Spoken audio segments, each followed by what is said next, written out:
Sa isang pahayag, binatikos ni Harry Roque ang mag-asawang Marcos at sinasabing may bulok na pamamalakad sa bansa. Ibinulgar din niya ang mga maiitim na balak ng administrasyon sa Charter Change Bill. Sa pamamagitan ng kanyang pagpapahayag, ipinaalam ni Atty. Harry Roque ang mga katiwalian na kinakasangkutan ni PBBM at Mrs. Max na nagdulot ng pagkakabahala sa kampo ni PBBM. Sa kanyang mga salita, ipinakita ni Roque ang kanyang pagsalungat sa mga di makatarungang gawain ng mga Marcos at ang kanilang mga kaalyado. Binigyan din niya ang pangangailangan ng mag-asawa ng mga reforma sa pagmahalaan upang mapanatili ang integridad at katarungan ng bansa. Sa kabila ng mga pagsubok, ipinapakita ni Harry Roque ang kanyang determinasyon na ipaglaban ang katotohanan at katarungan para sa bayan. Sa pangkalahatan, ang pahayag ni Harry Roque ay nagdulot ng malaking ingay sa politika at lipunan na nagpapakita ng patuloy na paglaban para sa tunay na reforma at katarungan sa bansa. Ang pagpapahayag ng katotohanan at ang pagharap sa mga isyu ng katiwalian ay mahalagang hakbang sa pagtataguyod ng mas maayos at makatarungang lipunan. Well, ito nga ang balitang ating pagkakatutukan. Ngunit bago ang lahat, siguraduhin mag-subscribe at i-hit ang notification bell para sa patuloy na pagtutok sa mga sulyap ng bagong balita sa tunay na boses ng masa.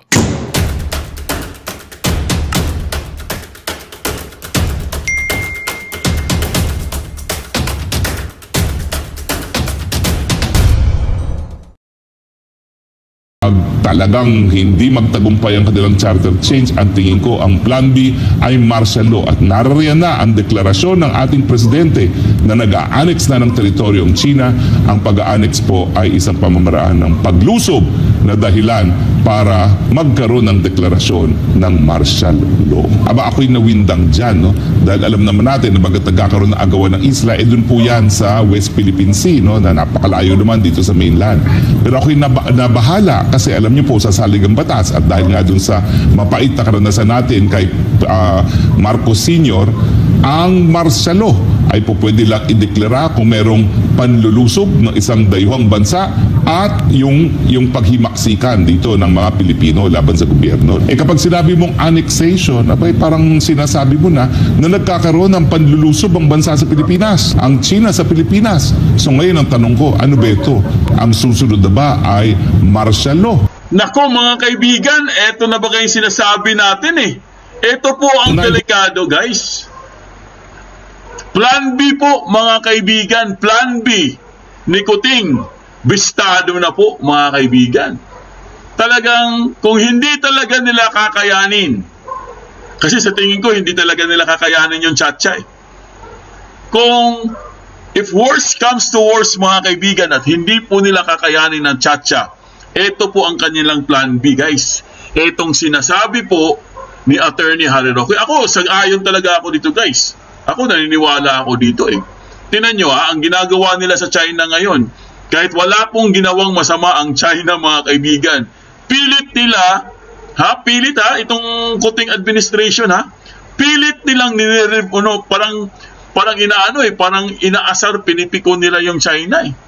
Para po magkaroon po ng syempre pag nag-escalate yan, yung konting spark lang mga kaibigan, konting dikitan lang yan at mag-spark lang at magiging apoy yan, at sumabog yan, maging apoy at lumaki, and it will escalate into parang sabihin lang natin, parang proxy war mga kaibigan. Pwede po siya mag-declare. Etong si Kuting, syempre pag nag-declare siya, guys, wala na. Sila na po ang nauupo dyan habang sa mahabang panahon, katulad nung ginawa ng kanyang ama. Diba? Pwede po mangyari dyan. Anytime, guys, yung pag-declare, pwede sila mag-declare ng martial law po. Ito po yung sinasabi ni Atty. Harry Roque. Kaya panoorin natin, guys, at pakinggan natin itong pahayag ni Atty. Harry Roque kasi napaka-importante ito mga kaibigan. Ito po kailangan tayo ay magpag-ingat. Diba? Kumbaga, mas maganda, unahan na natin mamaya. Diba?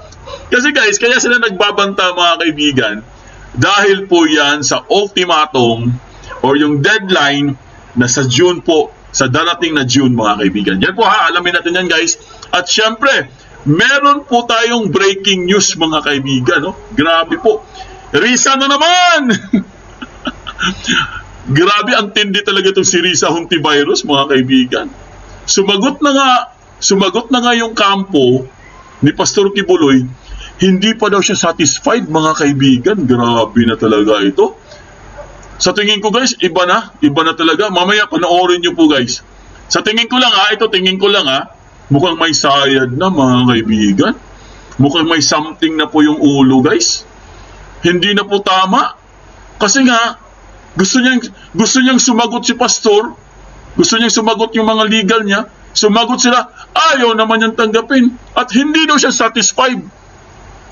Kailangan na siguro magpa-doktor to mga kaibigan. Ibang klase na guys. Mamaya po, alamin natin yan.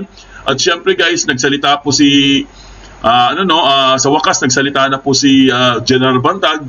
Meron po tayong updates dyan, no? Alamin din natin yan. At itong si Kong Teves, rumesback po sa Kuting admin. Alamin din natin yan. Siyempre, sinusuportahan natin itong dalawa na ito. Si Bantag, saka si Teves. Kaya magbibigay po tayo ng updates. At guys, no? Trixie Cruz, butata po itong si Migaon. Mamaya po, alamin natin yan. Pero bago lahat, kung bago pa lang kayo sa aming channel, mag-subscribe na po tayo mga kaibigan. Huwag niyong kalimutan mag-comment, like, at paki-hit notification bell para updated kayo sa aming mga bagong videos. ATF 2.0 po ang aming FB page. Follow, like, and share ng mga videos. Ayan, live na naman tayo mga kaibigan. Happy Monday po sa ating lahat guys. Grabe, itong mga pasabo. Pasensya na kayo, naputol tayo kanina eh. Kasi nga, itong kay Teves po na mensahe guys, itong message niya, dapat kanina to eh. Bigla tayong naputol mga kaibigan. Kaya ngayon ko na lang ipi-play, no, para makumpleto po natin yung ano natin. So, eto na nga, no? Ano bang nangyari dito kay kay Kuting? Panic mode na ba? Panic mode na si Kuting. Paranoid na ba, guys? Paranoid? Ang dami kasi nating ultimatum eh. Siguro, alam mo sa totoo lang, guys, nakakatulog pa kaya yan si Kuting, tsaka si Ahas, no? Tsaka ito si Tambaluslos. Lahat sila, yung mga kagwang, no? Walang mga kwenta. Sa tingin ko, parang hindi na sila nakakatulog eh. Dahil guys, ito po, iba-iba na po ang kanilang mga sinasabi. Ngayon naman, may natuklasan po. Itong si Attorney Harry Roque. Ang natuklasan niya mga kaibigan, ito nga, no? Pag pumalpak po ang tsa-tsa, meron po silang plan B mga kaibigan. Grabe, di ba? Ay, kumustahin muna natin itong mga sugi dyan sa abroad, no? Ating mga OFW. Kumusta na pa kayo dyan? Siyempre, ang ating mga bagong bayani po, ang ating mga OFW. Saludo po kami sa inyo. Araw-araw kami sumasaludo dahil po kayo ay nagtatrabaho dyan sa abroad na wala pong kapaguran. No? Alam namin na mahirap po magtrabaho sa abroad kasi OFW din tayo dati. No? Nakaka-relate po tayo dyan. Kaya po kami ay sumasaludo sa inyo dahil kayo po ay nagbabayad ng tax. Pero ang kamera, nako, wala pa rin tugon. Kamera ha? At inaraw-araw ko na nga kayo eh, wala pa rin. Sa bagay, hindi naman tayo narinig ng mga to eh. Sino ba yan si Pudinet? Ang ingay. Pero guys, no, dapat open book, buksan ang libro. Dahil po, kawawa yung mga kababayan natin na nagsusumikap po para lang po sa bayan natin. Diba? Tama mga kaibigan. Siyempre, kumustahin din natin ang mga suki, ang ating mga avid listeners, mga viewers, siyempre ang ating mga subscribers, at ang ating mga members. Naku, parami na tayo ng parami. Grabe na to Maraming salamat po sa inyo mga kaibigan na alam nyo na kung sino kayo. Siyempre guys, kami po ay talagang nagpapasalamat dahil kung wala kayo, wala po tayo po din na channel. No? Kayo po ang aming boss, kayo po ang aming amo, kayo ang aming chief, lahat na, no? Saludo po kami sa inyo. Maraming salamat po. So, eto na nga, no? Siyempre, kumustahin muna natin si Mersol Izon. Ayan po, si Elena Calapis. Ayan, sila si Anita Maritanya, Healthy Sarah All. Amazing, si Danilo Enriquez, Florinda Fenwick, Mersol, Celine Marie. Ayan. Elena Calapis, kumusta ka na dyan? Florinda Fenwick, si Gloria Smith, si Diego Dinglazan, si Lydia Ferreira, sila si Teresita Lim, Maribig Garciano, ayan o, si Reynante Mendoza, Yamada Cherry. Hello Yamada Cherry, kumbawa, kumusta ka na dyan? Si Mystic CTC, ayan, si sino pa? Zinaida Puerte, Jose Reyes, si Amazing, Banderas Bong, andito din. Si Adel Bautista, Nena Esteban, sila si Leonardo Pakingan, si Marcelino Laping, si Chrissy Brooks, ayan, si Michael Agzulio, gandang gabi po. Ay, gandang gabi daw, Michael Agzulio. Ayan, si Julieta Ramos, at marami pang iba, no? Si Leo Bona, Gina Jarumay, syempre, always present. Rolando Telegrapo, Norma Jalava, si Marcelino Laping, at marami pang iba. Sino pang first honor natin? Ayun, si Naomi Paloma pala. Good evening, Sir Pudinet, at sa lahat sa atin. Ayan. Sino pa mga humahabol? Sila Victoria Galvez, si Jesusana Singay, Japan. Ayan, Japan pala to. Si Tessie Labo, at saka si Boss Bell, Thomas Besite, or Besite. California to, si Thomas oh. Si Tomas, no? Or si Tomas. Lynn Cordinera, Leia De, ayan po, Michael Agzulio, kumusta ka na dyan? Ayan, mamaya po guys, no, mamayang dulo po, sa dulo po guys, kailangan nyo magtanong at kailangan nyo mag-comment guys para tuloy-tuloy yung discussions natin, okay? Huwag nyo kalimutan magtanong ha, para magkaroon po tayo ng interaction po mga kaibigan, okay? Ayos pa tayo dyan? Eto na nga, nako, umpisahan na kagad natin. Dito muna tayo kay Risa Hontivirus. Anong nangyari kay Risa Hontivirus, mga kaibigan? Grabe naman to. Grabe guys, sa tingin ko mga kaibigan, mukhang may something na talaga guys. Mamaya po, papanood ko sa inyong video. Abangan nyo yung video mga kaibigan. Tingnan nyo yung mukha niya guys, tingnan nyo yung reaction niya. Sa tingin ko guys, parang hindi na po nakakatulog itong si Risa. Sa kakaabang niya, sa kakabantay niya, kay Pastor Kibuloy. Mukhang stress na siya mga kaibigan. Dahil ito guys, klarong-klaro po ang kanyang pakay dito mga kaibigan. Dahil, basahin nyo sa inyong screen mga kaibigan. Ang sabi po dito guys, Hontivirus, Hontivirus, says, Kibuloy's response to Shoko's order unsatisfactory. Grabe, hindi siya satisfied mga kaibigan. Tapos ang sabi pa niya, urges Senate for immediate issuance of arrest warrant. Talagang gusto niyang arestuhin siya, no, si Pastor. Sa totoo lang guys, ginawa na po lahat ng mga abogado, mga counsel, no, mga legal counsel ni Pastor, lahat ng kanilang makakaya. Nung sinabi ng Senado guys na mag-show cause order kayo, ayan na po, sumagot na po sila. Ginawa naman nila, nag-respond naman sila. Pero bakit po itong si Hontivirus mga kaibigan, hindi daw siya satisfied guys? Grabe na. Hindi na po ito tama mga kaibigan. Mukhang meron na lang. May something na po talaga sa utak niya guys. Hindi ko na mapaliwanag. Kailangan siguro magpatingin na ito. Dahil hindi mo, kahit kanina po binasa ko itong balita mga kaibigan, hindi ko rin hindi ko rin maintindihan kung ano ba talagang gusto niya dito. Kasi kung ikaw po isang normal na tao at nanghihingi ka ng paliwanag, di ba? Tama? Nanghihingi ka ng paliwanag? Show cause order Naghihingi siya ng paliwanag at magpaliwanag kayo kung bakit hindi namin aarestuhin si Pastor. Rumispan naman sila. Sumagot naman sila ng tama. Maganda naman kanilang sagot. Pero bakit ayaw mong tanggapin? At hindi ka pa satisfied? Tama ba yun mga kaibigan? Kung ikaw po isang senadora, alam naman natin kaya ka nanalo dyan. Dahil, kaya nga tumakbo kang senadora. Ewan ko lang kung paano ka rin nanalo Pero bakit hindi niyo po kayang pagbigyan itong si Pastor Kibuloy? Kasi kung gusto mo lang ng sagot, ayan na, sumagot na nga sila. Ito basahin natin guys. Sinabi niya.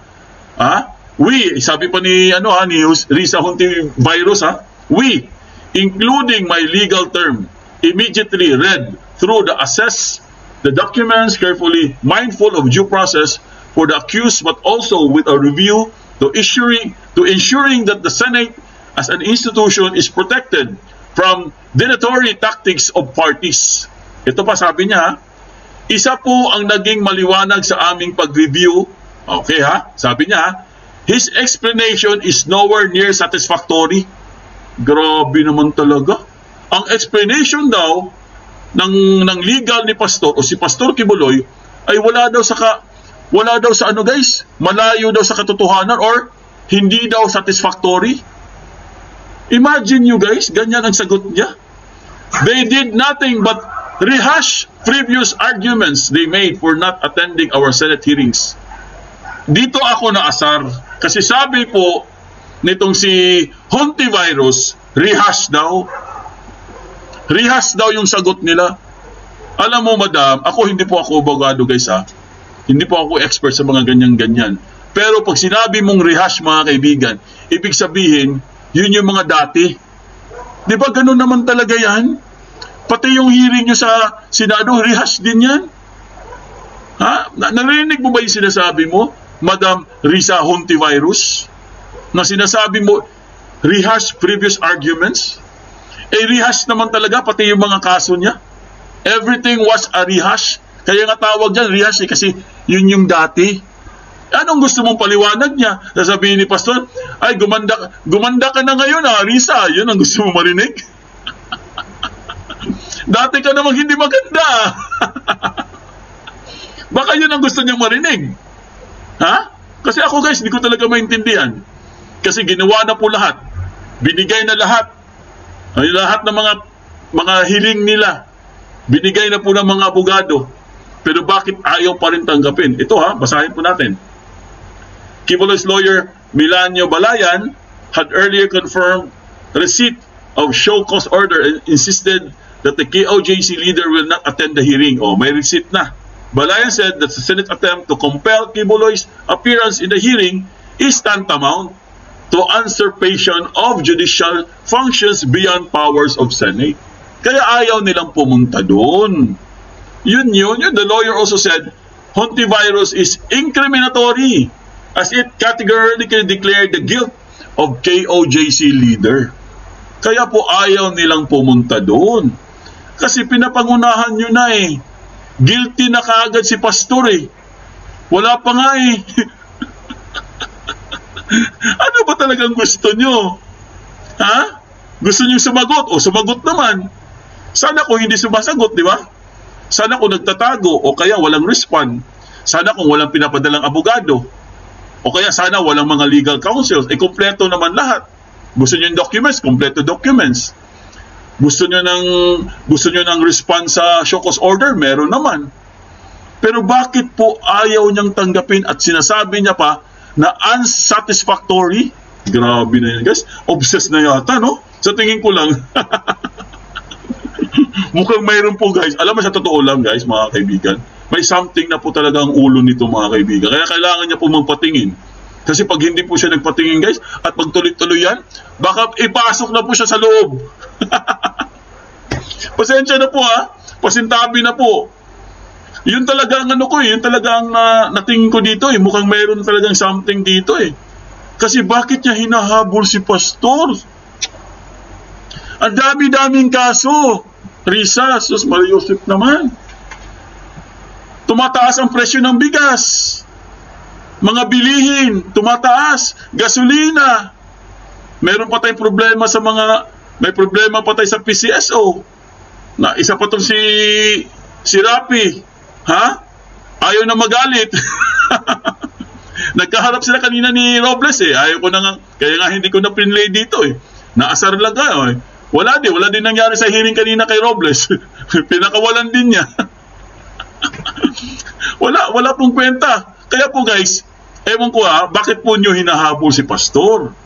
Ang daming issue or greater issues na pwede nyo pong itackle dyan sa loob ng Senado o kaya sa Kongreso para po magkaroon ng resolusyon. Like for example, sa Senado guys, yung hinihiling natin na buksan ng libro. Dapat yan ang pag-usapan nyo. Ikaw Risa, di ba mahilig ka sa sa sibuyas? Dinig namin mahilig ka daw sa sibuyas Kiridang sibuyas. Yung kirida mong sibuyas, imbestigahan mo. Ayaw mo imbestigahan. Oo, maribig kayo sa ipasok na yan doon. Ito guys panoorin lang natin mga kaibigan Kayo na pong bahalang umusga dito guys. Pero panoorin lang po natin. Saan na ba yun? I-play lang natin mga kaibigan Ito po yung sinasabi ko sa inyo guys. Pagmasdan nyo ang kanyang hitsura. Play. Any minute now, the Senate President, as soon as I follow up on my request to him, as soon as matanggap ng abogado ni Quiboloy itong ruling of the committee, any minute then, pwede na pong i-issue iyon. Any minute daw, pwede na daw i-issue. Hoy, Risa Hontiveros, wala pa pong pirma ang warrant of arrest. Hindi pa pinirmahan ni Subiri, ni SPS Subiri, mga kaibigan, yung warrant of arrest. Hanggang ngayon, wala pang pirma. Ano sinasabi mo, any minute? Nakita niyo yung itsura niya, guys? Talagang aligagana po siya. Stress na yung dating niya, mga kaibigan. Ano bang nangyari sa babae na to? Mukhang meron na kaya to, guys? Ha? Meron na kayang ano to sa ano niya? Sa utak niya? Natingin ko lang, I mean, di ko naman mahirap mag-speculate, no? Pero ako kasi, guys, marunong kong bumasa ng tao, eh. Sa tingin niyo, mga kaibigan, meron na kaya to? Kailangan na siguro itong i-ano, no? Dalhin doon sa loob? Ay, nako.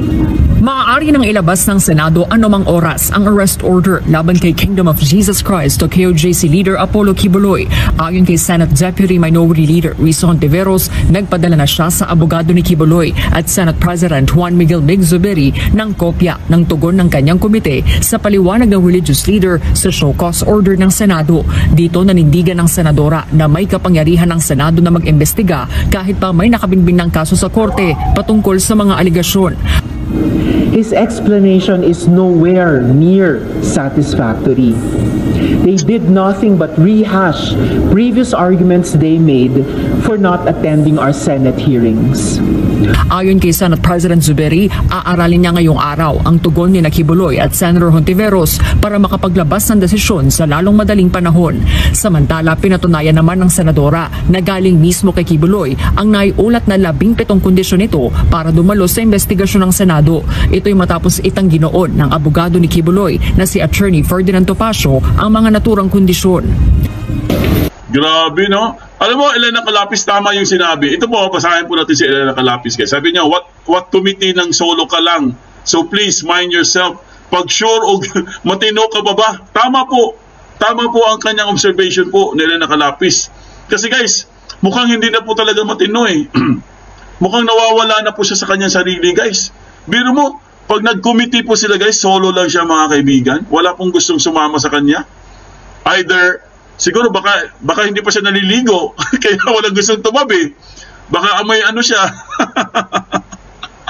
O baka siguro nayayabangan na sa kanya kaya ayaw nang pumunta sa kanya. Ay, naku, Diyos me, Marimar. Sa totoo lang, mga kaibigan, ang tingin ko dito, guys, talagang hinahabol niya si Pastor. Kasi bakit sasabihin mo, I'm not satisfied sa sagot? Ano ba gusto mong sagot?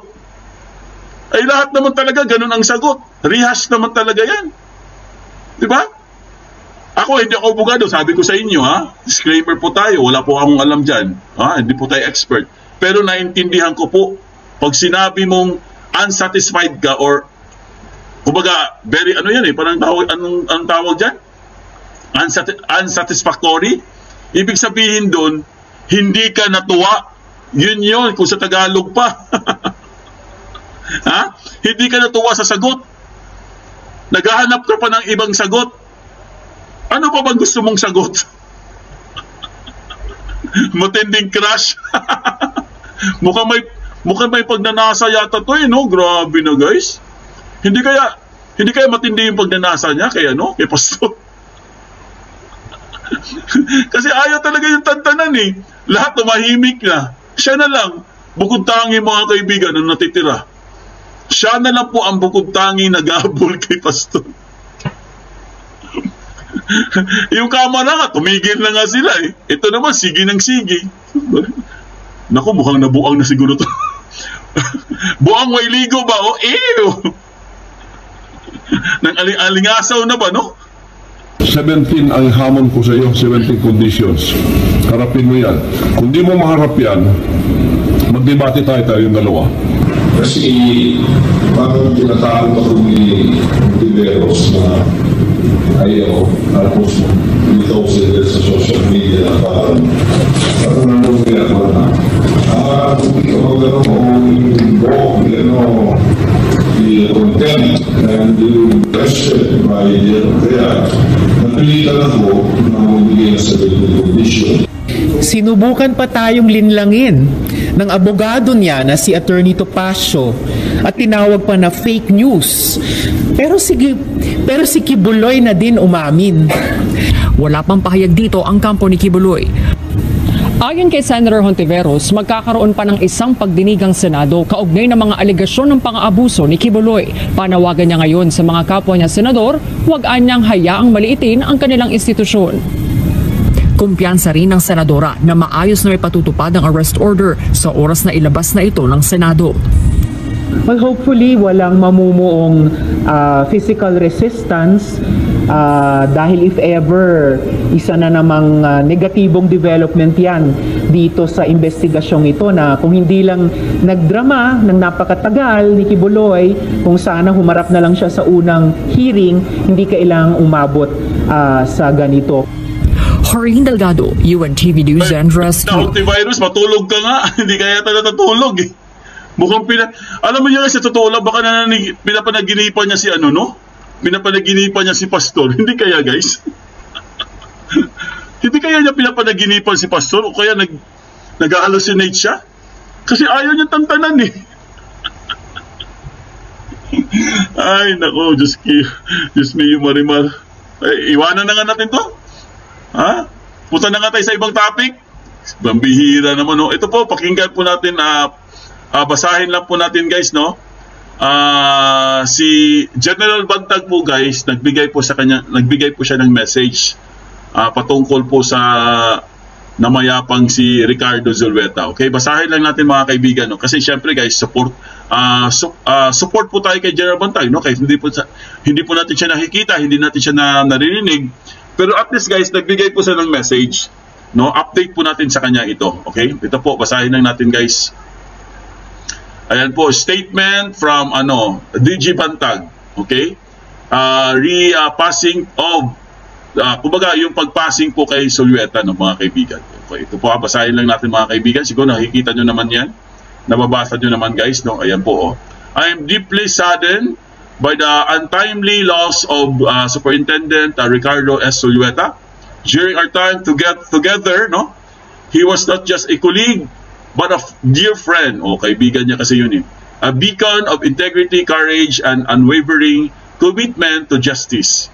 His absence leaves a void that cannot be filled. Ayan po, mga kaibigan, no. In the face of adversity and accusations, Ricardo stood tall, no, embodying the highest standards of accountability. Ayan. Together, we would have fought to clear our names, to uphold the truth against any allegations hurled against us. But now, with this passing, the burden falls heavier upon me. Kumbaga, kasi syempre guys, nawala na po si Zulueta, no? Mas lalo po heavier, ibig sabihin, mas lalo pong nag-ano kay Bantag ngayon yung mga kaso. Kasi syempre guys, wala na po si Zulueta. So yun po yung inaano ni General Bantag, no? So tuloy lang natin. Yet, in his memory, I am not determined that ever to pursue justice, to honor his legacy, and to ensure that our names are vindicated. Though the road ahead may be fraught with challenges, I will remain steadfast, courageous, and unwaveringly abiding on our pursuit of justice, mga kaibigan. Nakikiramay akong lubos sa malungkot sa pagkawala ni Superintendent Ricardo Zulueta noong panahon na magkasama kami. Hindi lamang siya isang kasamahan, kundi isang mahalagang kaibigan. Isang tanglaw na integridad, tapang at di maliw na pagtatalaga sa katarungan. Ang kanyang pagkawala ay nag-iiwan ng puwang na hindi maipapunla. At dito na nga po nagtatapos ang ating video. Hanggang ngayon nga ay tila talamak na talamak pa rin ng mga katiwalian at kabalbalan na ginagawa ng administrasyon sa Malacanang.